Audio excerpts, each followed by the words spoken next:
Hello there everyone, Citrus Aviation here with yet another aviation news this week video. And today we are on a very special episode because this one is the 50th episode of Aviation News this week. That is right, we're on episode number 50. I'm really excited to be bringing these to you. And today we have a feature-packed update. There is a ton of aviation news to go over this week. There's some stuff that I've missed in the past, so I'm going to be covering that as well as some new things. We definitely seem to be getting out of the worst of the pandemic now, as we seem to be getting to some positive news, which is good. The news needs to be good, and the aviation industry needs to be getting better, so we're seeing that, and I'm really happy about that. Anyway, over here, where I am, we have finally come out of lockdown, and I've kind of enjoyed some rail fanning as of late. So it's like another hobby that I have. I really enjoy aviation, but I also enjoy rail fanning, so there's some footage of that going in the background. Hopefully for some of you guys, because I know some of you are still in lockdown. For example, some of you in Michigan, you know.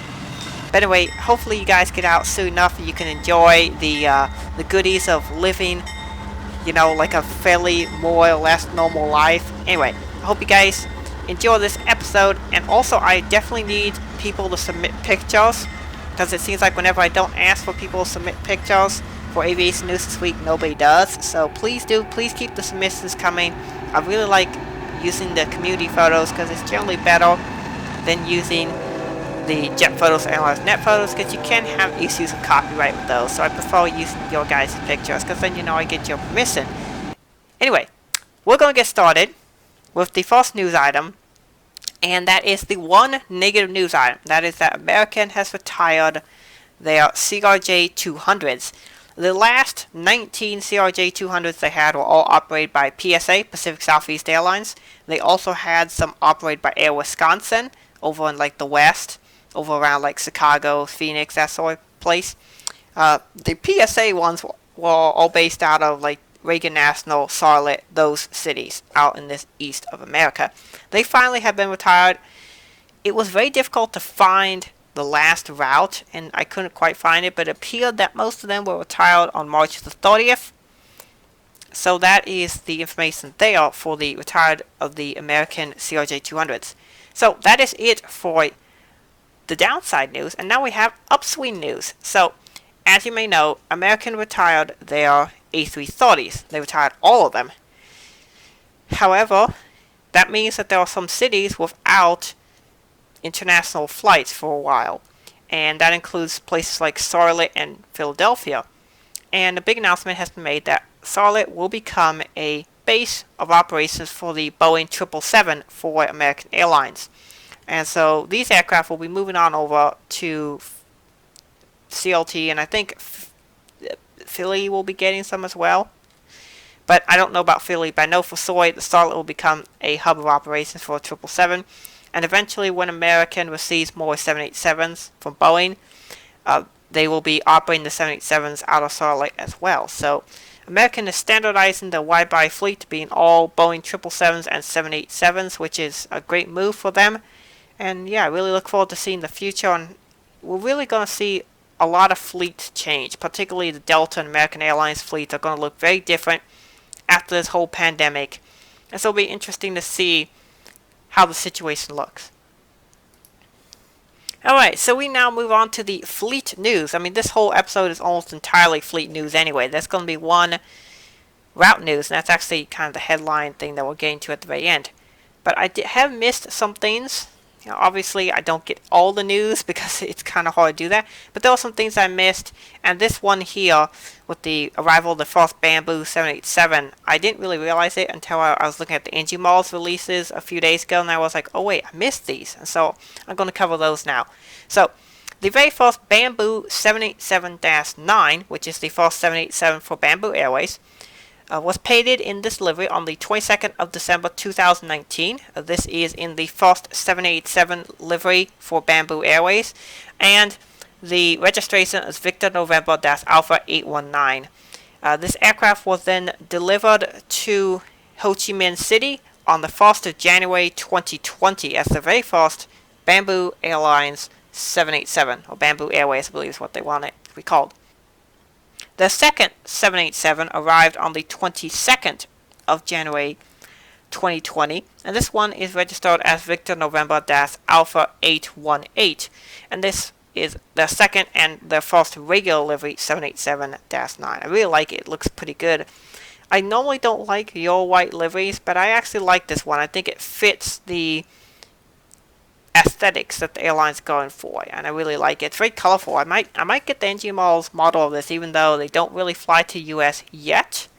But there's rumors that they will be, so it'll be really cool. I really like this livery, actually. Alrighty, another news item that I've missed recently until NG models did their releases was the new United Star Alliance 737. This is the very first Star Alliance new livery United aircraft. So, as you know, with airlines that are involved in Star Alliance, they have to have a couple of aircraft in the Star Alliance color scheme to basically say that they're an alliance. It's basically a marketing thing. And so there's the stock livery, which has Star Alliance written across the aircraft and the Star Alliance logo on a black background on the tail. However, other portions of the aircraft can be painted in the airline's livery, so like winglets, engines, and then on the lower front portion of the fuselage they can have their logo. So here is the very first one of those Star Alliance aircraft that's in the new United Airlines livery. And this aircraft was spotted on the 17th of March 2020. The registration is November 14219, and it's a 737-824, so it's a former Continental one that's now in United colors. I actually like this Star Alliance livery. I know some people aren't a big fan of it, but I like it because I think the splash of blue makes the livery pop a little bit more than the normal kind of boring Star Alliance livery. So this is a good addition, and for those looking for a model of one, there is one available now from NG Models. Alright, so here's another item that I missed, and that is on the 31st of March, the very first E190-E2 for Air Caribe, I can't pronunciate it, for Air Caribici, or something like that. It's this airline right here, you know, that this airline. It is an E190-300 STD. And it is registered as Victor Hotel India Kilo Juliet. I think the livery is actually kind of cool with the 3 stripes on the bottom. But yeah, it's a fairly plain livery other than that, but it's kind of cool. So I'm happy to see more E2s getting out there into the wild. And next up, we have also in May the 8th, 2020, the very first Buzz Air 737 MAX 8 200 appeared. So this is an interesting story.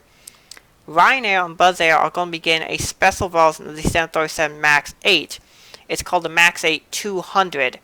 And you can tell the difference between the MAX 8 200 and regular MAX 8 because there is an emergency door here near the back. So basically they get the extra emergency door that the MAX 9 737 900s get. But it's the sort of -8 variant.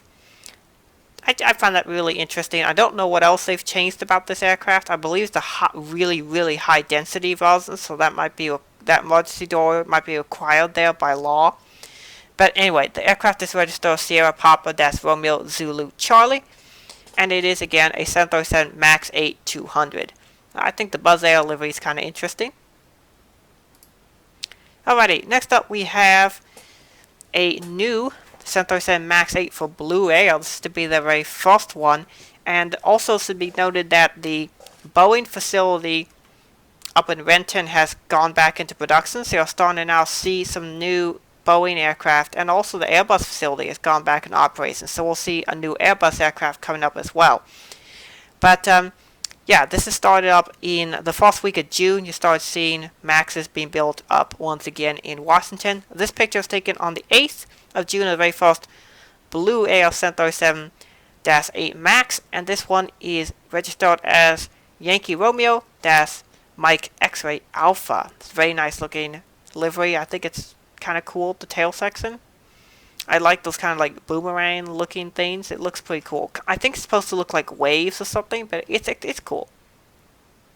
And then also on the same day, the very first Nordstar 737 MAX 8 was spotted as registration Victor Quebec Bravo X-Ray Yankee. That's a very Etihad looking livery there. I really like it. It looks like almost like an Etihad or like Air Italy livery. I like it. I'm not very familiar with Nordstar, But it'll be interesting to see what they do. Alright, I mentioned there was some new news for Airbus, and that is that the first Middle East Airlines A321neo has appeared. That appeared on the 12th of June 2020, and this is an A321-271NX, so this is the long-range version. Not the ultra-long-range version, this is just the long-range version. This aircraft currently wears the test registration of Delta-Alpha Victor X-Ray X-Ray, and will be delivered as Tango 7-Mike Echo 1. Pretty cool livery. I actually like the new Middle East Airlines livery. This came out fairly recently, I think about 2 years ago. And it's less boring than the old livery was. It has the new color, the red, green, and blue. And it has some colors near the back that makes it more than just, the standard boring yellow white livery. So I approve of this livery. Great livery. And then finally, we have some route news. It's been a while since I've done route news on this episode or on this channel. I think the last time I did it was like back in October, something like that, a while back. But we are going to cover some interesting route news here with Alaska Airlines. So with the whole pandemic coming on, a lot of airlines are looking for ways to cut costs and save money. Alaska Airlines' solution has been to combine routes. And so, for example, many of these routes that are being combined on Boeing 737-900, so that's why I have picture one here. But what they'll do is they'll fly, let's say, from Seattle to, let's say, Pittsburgh, and then they usually fly back. Well, what they're doing now is they're combining routes. So let's say this is one of the routes they're doing. They're doing Seattle, Pittsburgh, Washington, D.C.A., back to Seattle. And so that aircraft will take 2 stops on this, like, 3-city journey. Some of the routes they're doing with this are Seattle to Albuquerque, San Antonio, Seattle, Seattle, Pittsburgh, Ronald Reagan, Washington, D.C.A., and then back to Seattle. Seattle, Kansas City, Oklahoma City, and Seattle. That's on the E-175. And then Seattle, DFW, Houston, IH, and then back to Seattle. So those are some of the interesting routes. I'm sure there are a few more that I've missed, but they're doing this new route network thing, and I find it to be really interesting, and it's kind of a nice way for them to save some cost and to go down to, I believe, all these cities are down to once daily flights. But I find it very interesting, and it's interesting how Alaska is combating the situation. I think it's a pretty clever technique. It's not something you usually see here as much in the United States. I mean, Southwest does this sort of thing all the time, but most mainline carriers don't. So, very practical move by Alaska Airlines. So, to end the episode, I wanted to thank you guys so much for 500 subscribers. Thank you guys so much for subscribing and supporting the channel. We are well on the way to 1K by the end of the year. That's kind of been my little goal here that I want to do. And we are well on the way doing that. So thank you guys again for 500 subscribers. And as a result, I will be having some very special videos coming this week. They will be dropping the German Jets 13 interview and a full collection video, because I know that's one of the things a lot of people like to see YouTubers do, is a full model aircraft collection video, and that will be coming out this week. So I hope you guys enjoyed this video. Thank you for watching. Have a great rest of your day, and God bless you.